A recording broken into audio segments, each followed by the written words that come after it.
Start recording. And we're rolling.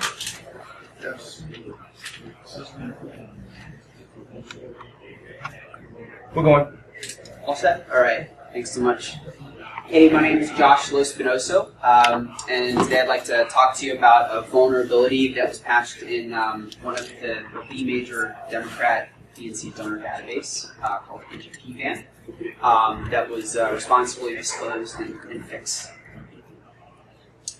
So I have to say this, I didn't do this as part of any of my official duties. I'm a DoD person, but I did not do this during my work day. This is done on my personal time, and no thoughts or opinions that I expressed during this talk have been endorsed by you. So who am I? I'm an Army cyber officer. I'm an InfoSec engineer during the day, and also mostly while I'm at home. I keep a blog, and I'm also an aspiring author, so this summer, hopefully, I'll have a book out, so it's Amazon pre-orderable if anybody's interested in C++. Okay, and my talk has 3 parts to it. Most of it will be talking about the vulnerability that I found in the NGPVAN's emailing service. I'll talk about a tool that I wrote that will help you to find similar vulnerabilities using nothing but your inbox and some of the detritus that's lying around from subscription services that you may have had. And then another tool here called Abrade, which is a general-purpose web scraping tool that you can scrape web APIs, about 10,000 requests per second or so, depending on your bandwidth. And I will talk a little bit about how you can use this pipeline to find a similar vulnerability. Right. So NGPVAN is essentially like the de facto Democrat donor database and services company, right? So if you are running a national Democratic campaign, chances are you're using NGPVAN services. So the reporting is that they have an exchange agreement with the DNC itself that says basically, in exchange for your data, we promise to give you all the data that we collect, but it's an exclusivity arrangement, so the DNC can't contract with other entities. To give you an idea of just how big the profile is for this company, the Obama campaigns both used NGPVAN, and then also in the 2016 elections, Sanders and Clinton used NGPVAN for all of their mailings. And I mean, who knows if this is true, but there's Motherboard reported that when they were in touch with a person claiming to be Guccifer 2.0, the entity or person that hacked the DNC, that they explicitly called that NGPVAN as the first step for how they got into the DNC's network. I mean, that may or may not be true. Okay, so here is an example email coming from a political campaign. I'll draw your attention to parts of this email. The first is this balance.myngp.com, so Google appends that whenever you're using a third-party emailing service, so it's not actually coming from that domain. And you'll see here that this came from ngp.com, myngp.com, and then also that there's an unsubscribe link here at the bottom. So there's something kind of important to talk about at this juncture, which is why they have an unsubscribe link here. And the reason is I don't have an account with NGP, right? I'm just a prospective donor to this political campaign. And so if I wish to opt out of these emails, I don't have any prearranged way of authenticating with the NGP service, right? This sounds a little obvious, but it has some important implications. The first of which is that this URL has to encode some information in it that like kind of authenticates me, right? That links my email address, because otherwise somebody could just, find my email address on haveibeenpwned.com or whatever, and then log in as me, and that would be a serious problem, right? So something to kind of let marinate for a minute. Well, if you click on one of these unsubscribe links up until late September of last year, they would look like this. And so I don't know if there are any low-level programmers, people that regularly cast numbers about from CPU registers or not, but if you're like me, your spidey senses go off when you see URLs like this, and you're like, oh my goodness, those don't look as random as they seem. So if we take these numbers, which are signed integers, and we put them into a signed representation, take a look at these again, there's not nearly as much entropy in those as it would first seem, right? So they're doing some fast and loose conversions with numbers and just hoping people won't poke into them too much. So here's a little Python snippet for those initiated for how you could do this conversion. It's just taking the signed integer, packing it, and then unpacking it as an unsigned integer. And boom, there you go. Right. Okay, so where do we go from here? Some of you may have already figured what we're going to do. Well, if we looked at these numbers and we said, these really don't look like they have a lot of randomness to them, what happens if we just sort of like increment some of the numbers here and there and see if we can get valid URLs out of them? So I just took like my 8-byte value that NGP gave me and started incrementing the byte that looked like the one they were incrementing to generate these URLs, and converted them back into the format that we would need to use to simulate an unsubscribe link. So again, here's the code for how you do that. This is our generated unsigned integer. We just pack that bad boy into a string and then put it into the appropriate place in the URL. And boom. I'm not interested in Illinois politics, but somebody is, right? So there are a couple of like really bad things about this that I'll let you put the dots together on. But this here has some sensitive information in it that I've dutifully blotted out. We have some email list preferences, and then we can just completely unsubscribe somebody from this list. So what could go wrong? Well, I can think of a number of things. The first of which is, if I do enough of these link generations, I could harvest tens, hundreds of thousands of email addresses and do some interesting stuff with them, right? Maybe if I'm a political operative, I could harvest these emails and then sell them to some other party that would be interested in them. I could do some really interesting spear phishing, right? Like, I've got some pretty intimate knowledge about the things that these potential donors care about, and so I could craft some pretty like bespoke messages to get them to click on things, right? You want to talk about doing some like direct action things? Well, we could unsubscribe donors, over the course of 2 or 3 months leading up to, the big swing of a political season, and then all of a sudden, obviously money's the lifeblood of a campaign. People are losing revenue because they're not correctly advertising to the right people. And of course, you could do things like, just sow distrust in the system by spamming all the donors with, off-looking things and make them, think that the DNC got hacked in a worse way than what we actually have done here, right? Okay, are there any questions about that? Because I'll transition a little bit into some tools, but yeah. So you have like 2 numbers. Yeah. Between 2 slashes. Yep. Was there any one for second? Yeah. So what I could divine out of the chief engineer that I reported the vulnerability to is that this was one of the numbers was a shard for which of the servers the emails were sitting on.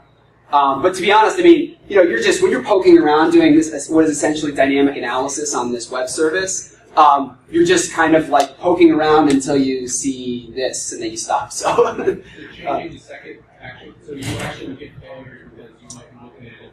Exactly. Yeah. So I had success with this portion and not with this one, but I would imagine, if I had 50 friends who got these DNC emails, I could also collect their shard numbers and then go to town on their, on theirs. Okay. You only have 1 byte of entropy there. Oh yeah, it's super bad. I'll show you just how bad it is. this gentleman mentioned entropy. Well, that's exactly how you need to think about these, and this will get into the admonitions I have at the end of the talk. So I put this little tool together called Unfurl, and the basic idea is we're going to give it a bunch of URLs. Because URLs have a very well-defined format, we'll parse them out into their component parts. We'll group them because, like, you might have multiple different web resources that are associated. And then we'll estimate something called the information entropy of each of the tokens. And then the big idea is we'll triage the URLs that have really low entropy, because those are the ones that we might be able to spoof, right? So what does that mean? Well, this is a super, super, super simplified version of what information entropy is, because there's, an entire field of mathematics dedicated to this idea. But the big idea is, say we had this like random source that was a stream of the letters A, B, C, and D. The question is, how many bits would I need to dedicate to encode that information, right? And you can see clearly here that the answer is 2, because given 2 bits.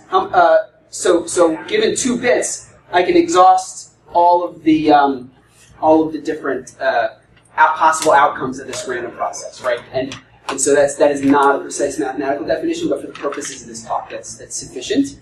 And so obviously, if you have low entropy in these URLs, I can generate random bits that may or may not be valid, right? And that's the big idea. So what we want to do is take in a collection of URLs, see how much information entropy is in those URLs, so that I can categorize them for you as an attacker, and then you can do further triage from there, right? You can see the trees, individually.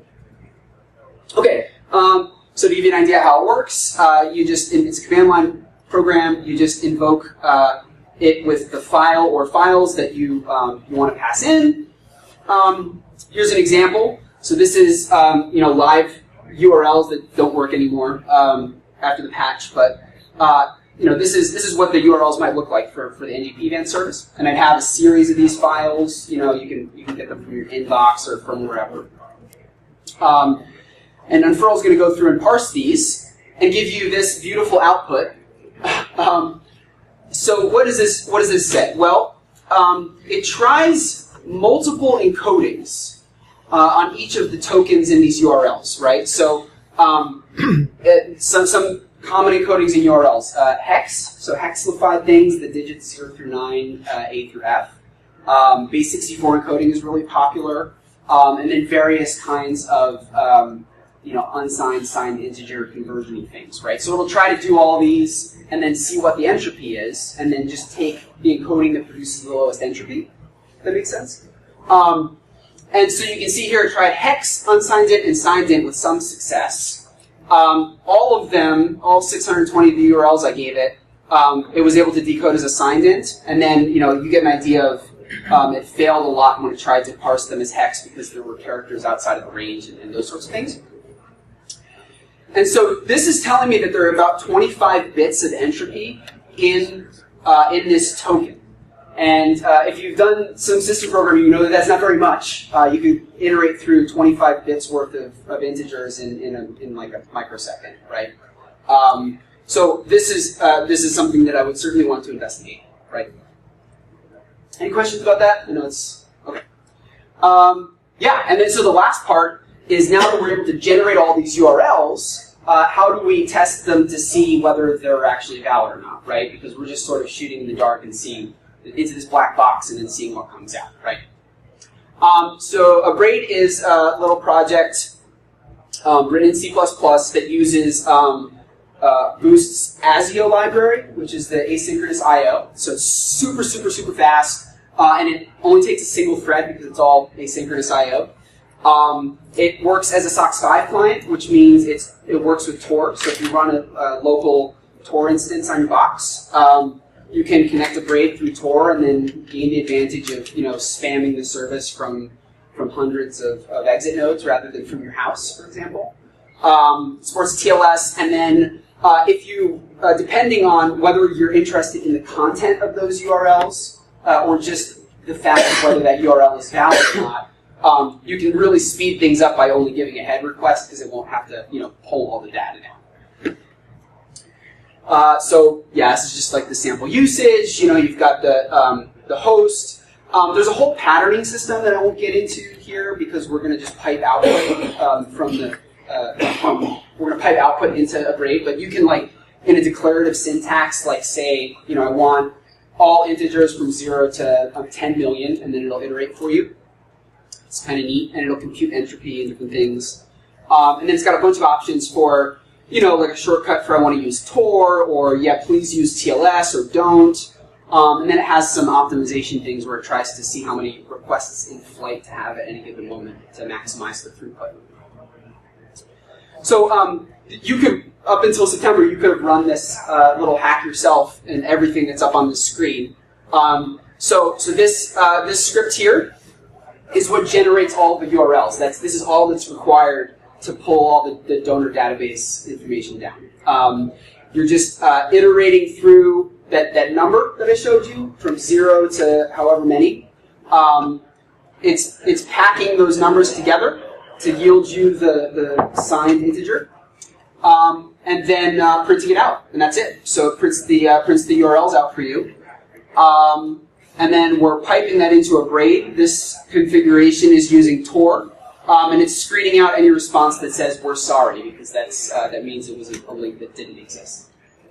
And that's it. That will generate for you a directory full of all of the email addresses of all the donors in that database, as well as all their email preferences and URLs to unsubscribe them. So, okay, any questions about that? Otherwise, I'll get into some admonitions. Yeah? Just curious, what's the minus telescope? Yeah, so that gets into... that gets into the declarative syntax for how to generate URLs. The telescoping is like, say I have all the alphanumeric characters of length 4. If it telescopes, that means it'll do all the ones of length 1, then 2, then 3, and then 4. If it doesn't, then it'll only do of length 4. And I'll give you a link to a blog post where all this information is. Yeah? Sure. Yeah, all this stuff is mine. I blog posts. It's all on GitHub. I can share all that with you at the end of the talk. Quick question. In the big list of URLs you showed before, so 2 of those have referral codes stuff in them. Did you get any more kind of data from those? All kinds of crazy stuff. Yeah. There's like I think this is for internal tracking. Like they want to see which campaign codes and things, but they're too lazy to like encode that on the back end, so they just like shoved it into the URL. Okay. I don't know. How did you get that many URLs? Were they sent to you, or?